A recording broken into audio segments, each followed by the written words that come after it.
blood stains the Arizona Territory's red sand in 1878, where a single shot echoes through a moonlit massacre.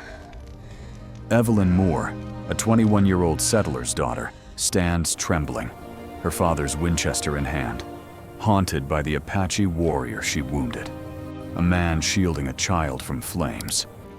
Keone, son of a hunted Apache chief, offers her survival instead of vengeance, binding their fates in a desert storm. Their story of distrust, redemption, and a love that defies war will unravel secrets that could heal a fractured land or tear it apart. What truths lie in their bond? Subscribe and share where you're listening from to uncover their journey. Will love triumph over hate? Stay to find out. The Arizona Territory, 1878, sprawled under a sky bruised with stars, its red desert a raw wound carved by wind and violence. Dust clung to the air, thick as grief as a settler caravan rolled through the night.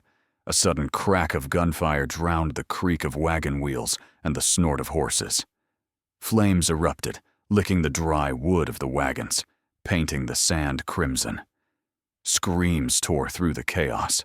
Men fell, clutching wounds, while horses reared, hooves pounding the earth like war drums. Evelyn Moore, 21, daughter of a wealthy trader, crouched behind a splintered crate, her heart hammering. Her father's Winchester rifle, cold and heavy, trembled in her hands. Bodies littered the ground, their blood pooling black under the moonlight. She was alone, the last of her kin, her world reduced to ash and terror. The air reeked of smoke and gunpowder, the desert a furnace of betrayal. Shadows moved beyond the flames, Apache warriors, their silhouettes sharp as knives against the firelight. Evelyn's breath caught, her fingers tightening on the rifle. She'd heard the stories, savages who scalped and burned without mercy. Her father's voice echoed in her mind, warning of the Apache's vengeance. A figure staggered into view, clutching something small. A child, wailing, lost in the inferno. The man's bronze skin gleamed under the moon, his long hair tied with leather. He knelt, shielding the child, his back to her. Fear choked Evelyn's throat, but instinct overruled. She raised the Winchester and fired. The shot cracked like thunder, the bullet grazing his shoulder. Blood sprayed the sand, a dark bloom in the pale light. He stumbled but didn't fall, his eyes locking onto hers, not with rage, but with a steady, piercing calm. Evelyn froze, the rifle slipping in her sweat-slick hands. The child clung to the man, unharmed, its sobs cutting through the night. He wasn't armed. No bow, no knife, just a man protecting the innocent. Her stomach twisted, guilt clawing at her chest. She'd shot a savior, not a killer. The desert seemed to hold its breath as she stepped forward, her boots crunching on scorched earth. He was young, perhaps her age, his face etched with pain but devoid of hatred.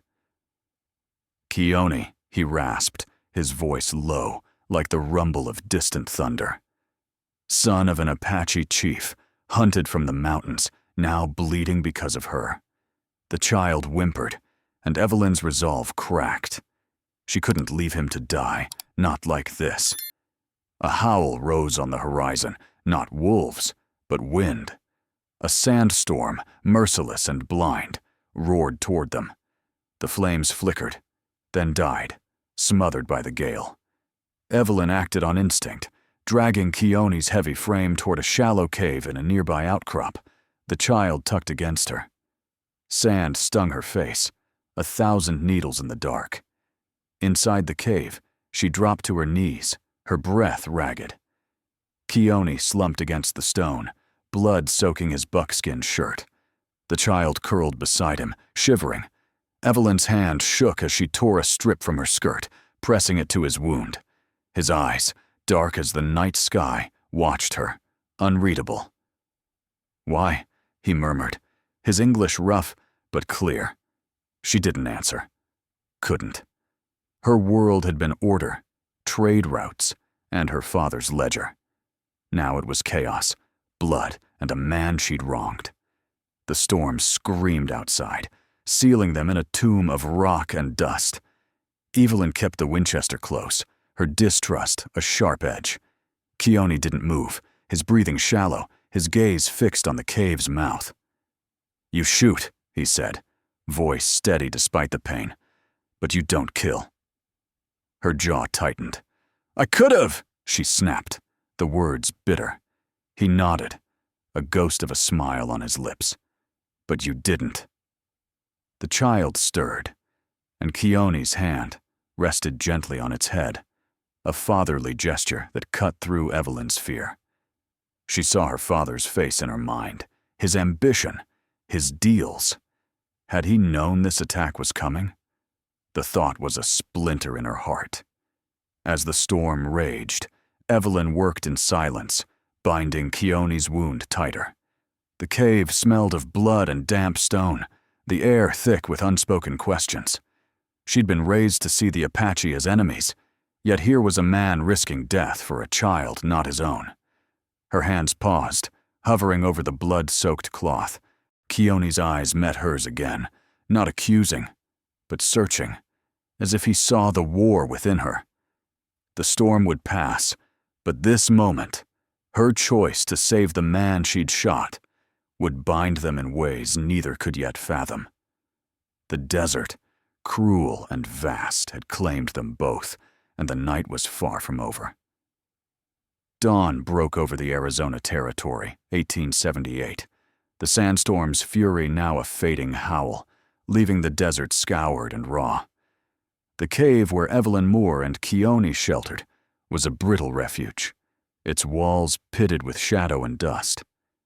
Evelyn sat rigid, her father's Winchester across her lap, its barrel glinting faintly in the slivers of light, piercing the cave's mouth.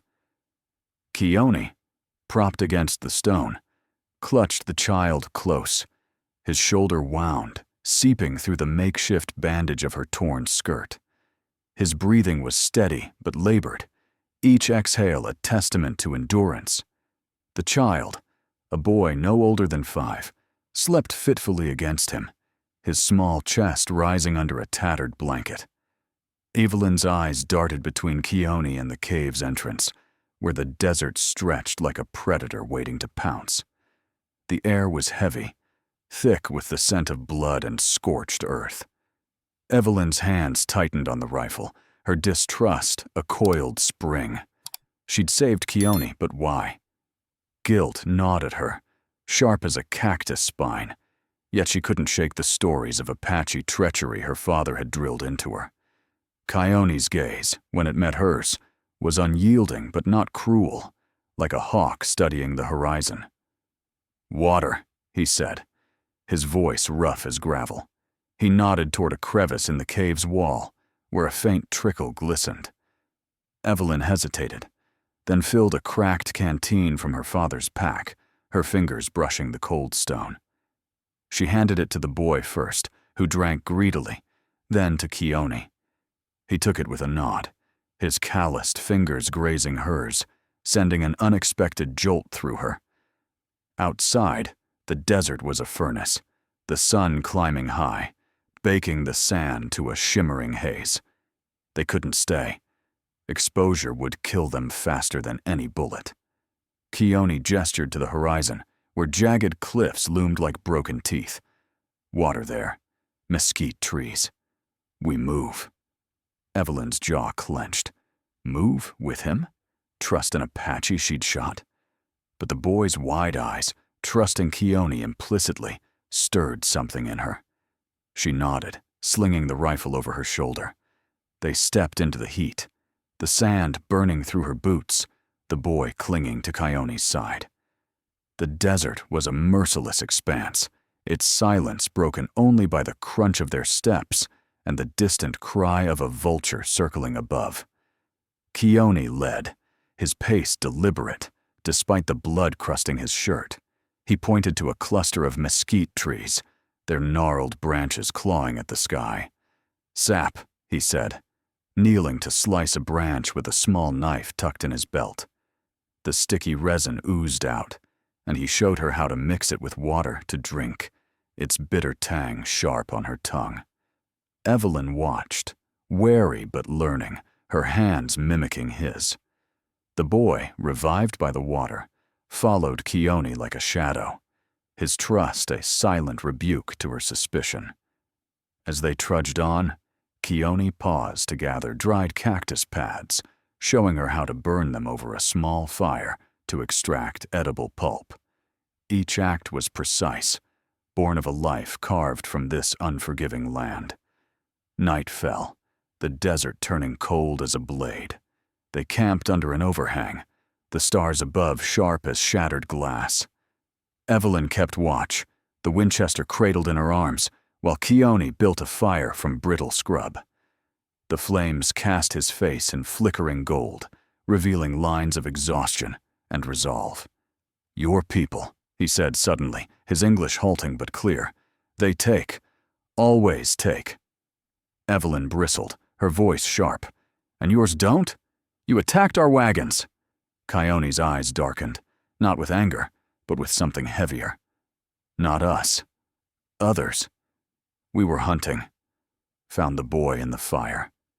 His words landed like stones, stirring doubts about her father's trade deals, the whispers of staged raids to blame the Apache. As the fire crackled, Evelyn's guard wavered. Keone's actions, saving the boy, sharing knowledge, clashed with the enemy she'd been taught to fear. When he winced, clutching his wound, she acted without thinking, rewrapping it with fresh strips from her skirt. His skin was warm under her fingers, his breath hitching but not pulling away. "You don't trust me," he said, not a question. She met his gaze, her voice low. "I don't trust anyone out here."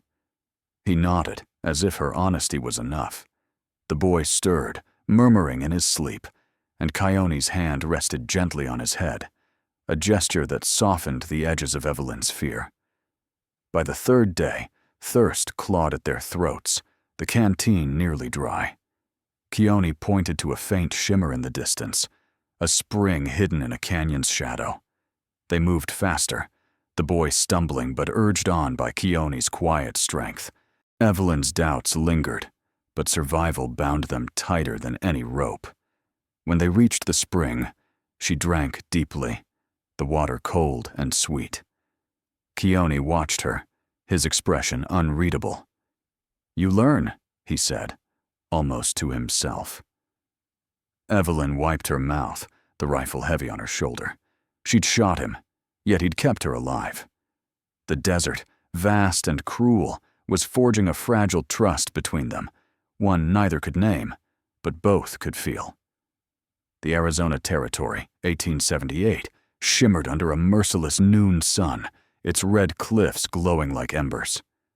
Evelyn Moore trudged behind Keone, the boy they'd saved, clinging to his hand, as the canyon spring faded into a distant memory. Her Winchester hung heavy on her shoulder, its weight a reminder of the fragile trust she'd begun to place in the Apache warrior she'd wounded. The desert stretched endlessly, a sea of dust and bone, until hoofbeats thundered from the horizon. Shadows emerged, Apache riders, their faces painted with ochre and ash, eyes sharp as flint. Before Evelyn could raise her rifle, Keone stepped forward, his voice low but firm, speaking words she couldn't grasp. The riders circled, their gazes cutting through her like a cold wind. Bound and blindfolded, Evelyn was led to an Apache camp, nestled in a valley where mesquite smoke curled into the sky. The blindfold fell, revealing a cluster of hide tents, fires flickering like stars on the ground. Women stirred pots, their hands steady, while children darted between lodges, their laughter sharp against the silence. Keone stood beside her, his wound bandaged anew by unseen hands, his presence a quiet anchor. The camp's heart was a council circle, where elders sat, their faces carved with years and loss. A woman with silver-streaked braids, her eyes like polished obsidian, studied Evelyn. "Kione speaks for you," she said in halting English, her voice a low drum. "He says you saved him." "Why?" Evelyn's throat tightened, the weight of eyes, Apache and her own guilt pressing down. "He saved the boy," she said, her voice steady despite the tremor in her hands. "I shot him, but I couldn't let him die." Murmurs rippled through the circle, some sharp with distrust, others soft with curiosity. Kione knelt before the elders, his words urgent, gesturing to his wound, then to Evelyn. The silver-haired woman, introduced as Nita, the tribe's healer, translated fragments. Honor, debt, blood. The elders' verdict came like a gavel on stone, a ritual to bind Evelyn and Kione, to cleanse the blood debt between shooter and shot. To outsiders, it looked like a marriage, but to the Apache, it was a tether of souls, a vow to balance life and death. Night fell, the sky a black velvet studded with stars. A fire roared in the council circle, its flames licking the air, casting shadows that danced like ghosts. Evelyn stood rigid, a wool blanket draped over her shoulders, its weight heavy as chains. A bone necklace, carved with symbols she didn't understand, hung at her throat. Kione stood beside her, his buckskin shirt replaced with one adorned with beads that glinted in the firelight. The medicine man chanted, his voice a low hum that vibrated through the earth, the words lost to Evelyn but heavy with meaning. A braided horsehair cord bound their wrists together, its fibers rough against her skin. Kione's eyes met hers, steady, not possessive. "I don't want a wife," he whispered, his breath warm in the cool night. "But I need you to live." The drums began, a heartbeat echoing through the valley, joined by the women's mournful song, a sound that clawed at Evelyn's chest. She thought of her father's trading post, the life she'd lost in the ambush, now burning away in this fire. Yet Kione's quiet strength, his refusal to let her die, stirred something new, a spark of belonging she hadn't expected. As the ceremony ended, the tribe approached, offering nods and soft touches, their faces unreadable but not hostile. Nita pressed a small pouch of herbs into Evelyn's hand, a gesture of trust. "Learn our ways," she said. "The desert speaks if you listen." Evelyn clutched the pouch, her heart pounding with questions she couldn't yet voice. If this tale of fire and forgiveness grips you, subscribe and share where you're listening from. It helps keep these stories alive. What secrets will Evelyn uncover in this camp, and will Kione's vow hold against the shadows of war? Stay with us to find out. Days bled into nights, and Evelyn, no longer a prisoner, but not quite free, began to learn. Nita taught her to grind corn, her hands clumsy at first, guided by the older woman's patient gestures. The camp's rhythm, children's laughter, the distant thump of drums, felt foreign yet alive, a pulse older than the settlements she'd known. Kione kept his distance, his eyes watchful but never intrusive, as if guarding a fragile truce. One evening, by a fire under a crescent moon, Evelyn pointed to the flames and stumbled through an Apache word. "Gowe Shoni." Nita smiled, correcting her gently, and Kione, nearby, hid a grin behind his hand. The moment was small but heavy, a crack in the wall between them. The ritual had bound them, but the desert, with its harsh truths, was teaching Evelyn to see Kione not as an enemy, but as a man shaped by the same unforgiving land. The Arizona Territory, 1878, hummed with the quiet rhythm of the Apache camp, where firelight and drumbeats wove a fragile peace. Evelyn Moore stood by the lodge, her hands dusted with cornmeal, the word "Gowe-chom-i," fire, still tingling on her tongue from Nita's lessons. Kione's rare grin from that moment lingered in her mind, a flicker of warmth in a world of sharp edges. But the desert never slept, and neither did its dangers. As dusk bled crimson across the mesas, hoofbeats shattered the calm, heavy and deliberate, like a storm rolling in. Torches flickered on the horizon. Soldiers, their blue coats stark against the red earth, led by Lieutenant Caleb, a man whose smile Evelyn once trusted at her father's table. The camp froze, children ushered into tents, warriors reaching for bows. Keone's eyes, usually steady, flashed with something raw as he scanned the approaching riders. "Stay inside," he told Evelyn, his voice low, urgent, as he grabbed a spear. But she followed, her Winchester slung over her shoulder, her boots silent on the sand. The soldiers halted at the camp's edge, Caleb dismounting with a swagger that belied the rifle in his hand. "We're here for the girl," he called, his voice cutting through the twilight. Evelyn Moore, taken by savages. His eyes found her, narrowing with recognition, then contempt. "Come with us, girl. You don't belong here." Evelyn stepped forward, her pulse hammering. "I'm not a prisoner," she said, her voice steady despite the lie's weight. Caleb's smile twisted, cold as a rattlesnake's hiss. "You're confused. They've turned you." Before she could respond, Keone moved between them, his spear lowered but firm. "She stays," he said, his English rough but unyielding. The soldiers' rifles twitched, their murmurs thick with menace. That night, under a moon sharp as a blade, Evelyn overheard Caleb's orders through the thin walls of a tent. No mercy. Women, children, all fuel for vengeance. Her blood ran cold, her father's ambition echoing in Caleb's words, schemes to frame the Apache for profit. Dawn broke, brittle and tense, and the camp braced for blood. When the first shot rang out, it was like a spark on dry tinder. Soldiers stormed the camp, their rifles spitting fire, tents collapsing in flames. Screams pierced the air, children running, mothers shielding them. Evelyn gripped her Winchester, her heart a war drum, as she saw Keone dive into the chaos, shoving a girl behind a rock. A soldier aimed at him, and Evelyn fired, the bullet grazing the man's arm, forcing him back. Keone staggered, blood blooming on his shoulder. A new wound, not hers this time. She ran to him, dragging him behind a fallen lodge, her hands tearing cloth to staunch the bleeding. "You shouldn't," Keone gasped, but she cut him off. "Shut up and live!" Her fingers worked fast, the air thick with smoke and the crack of gunfire. The camp was a battlefield, the ground slick with blood and ash. Evelyn's eyes burned, not from smoke, but from the sight of Caleb aiming at a fleeing child.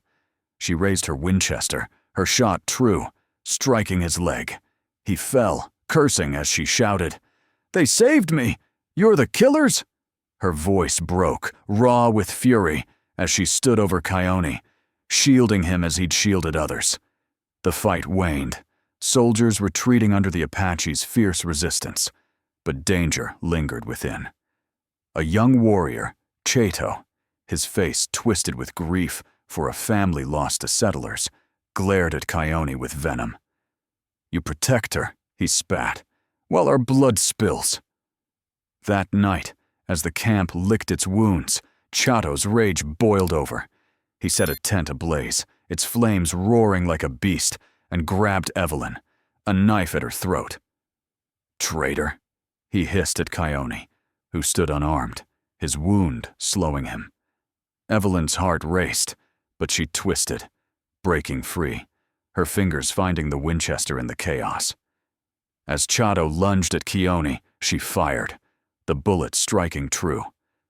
Chato fell, his blood soaking the sand, his eyes wide with shock. Silence followed, heavy as the desert night. Keone's gaze met Evelyn's, not with gratitude, but with a shared weight. Blood spilled to save blood. She dropped the rifle, its metal cold against her palm. "It's done," she whispered, her voice hollow. The camp smoldered, survivors tending to wounds, but the air felt different, as if the earth itself exhaled. Evelyn and Keone stood side by side, the moon casting their shadows as one. The debt between them, born of gunfire and survival, had shifted into something neither could name, forged in the crucible of this brutal night. The Arizona Territory, 1878, lay quiet under a sky streaked with rose and gold, the smoldering Apache camp a testament to the night's violence. Evelyn Moore and Keone stood amidst the wreckage, their shadows entwined by moonlight, the air heavy with the scent of ash and blood. The rifle she dropped glinted in the dust, its purpose fulfilled in saving Keone from Chato's blade. Dawn crept over the mesas, soft as a whisper, promising a new day but no guarantees. Evelyn's hands trembled, not from fear now, but from the weight of what she'd done, killing to protect, choosing a side she'd never imagined.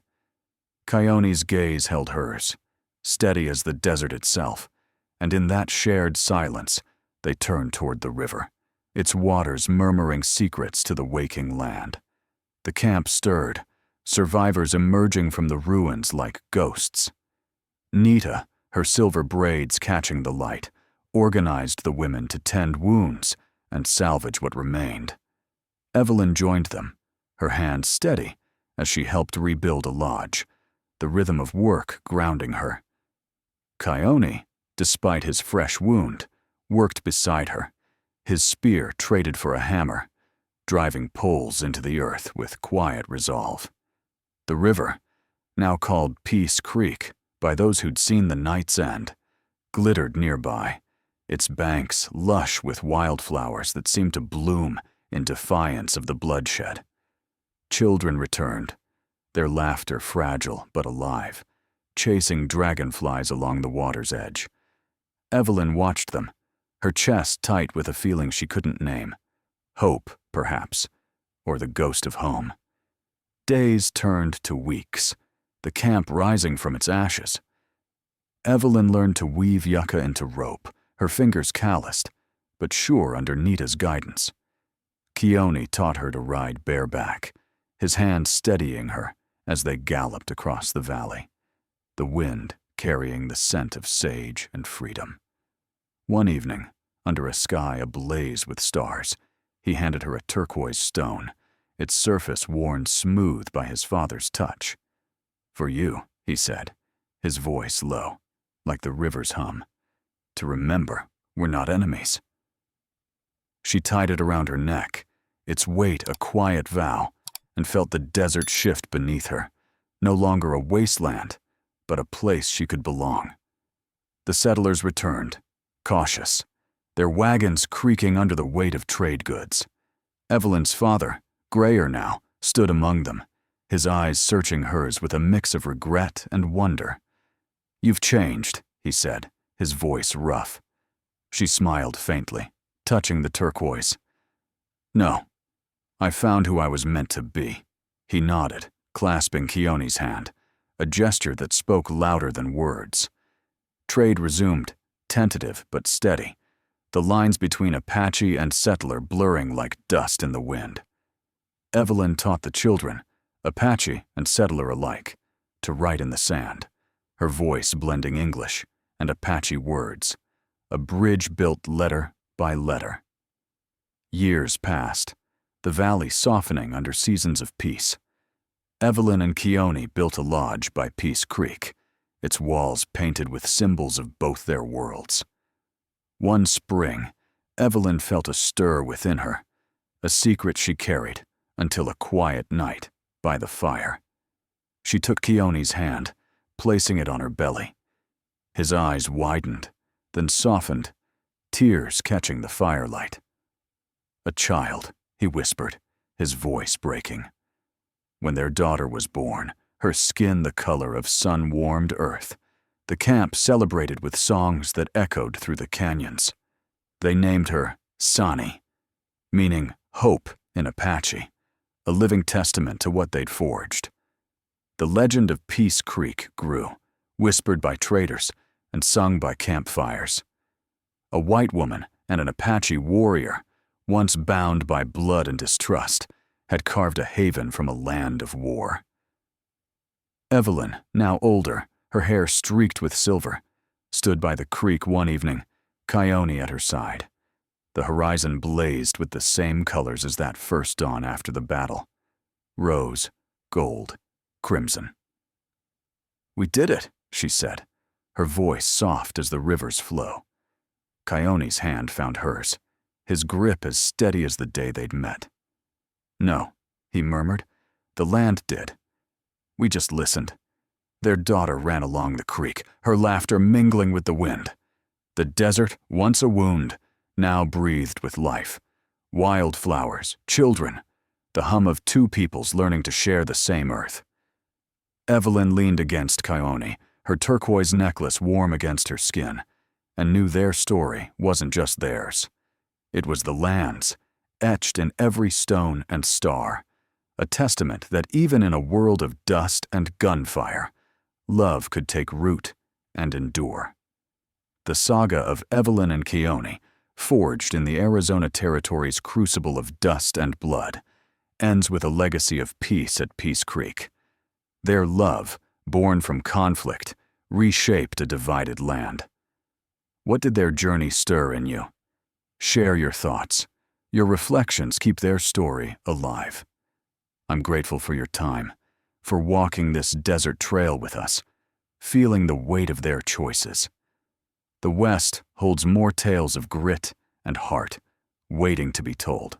Join me next time for another story, where courage meets the untamed horizon.